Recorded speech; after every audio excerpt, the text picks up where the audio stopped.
এটা কি অবাক করা!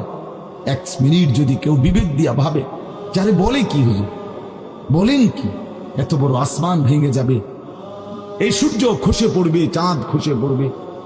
আল্লাহ তাআলা বলছে ইযা সামাউন ফাতারাত, আসমান ভেঙে যাবে। ওয়া ইদাল কাওয়াকিবুন তাসারাত, তারকারাজি খসে খসে পড়বে। ইযা শামসু কুব্বিরাত ওয়া ইদাল কাওয়াকিবুন তাসারাত।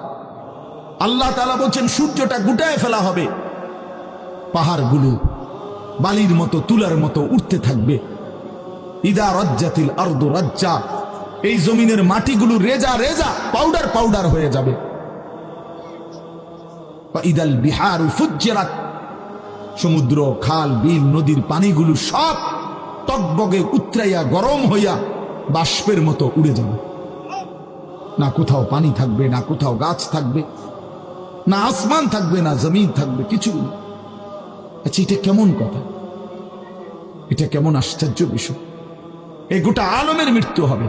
আল্লাহ তাআলা কোরআন কারীমে বিশ্বাস করেন, অসংখ্যবার এই কথা এটা বলছে, এটা হবেই হবে।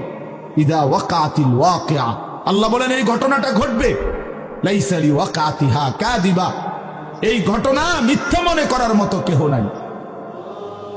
যেদিন ঘটে যাবে তখন আর কারো কোনো মিথ্যা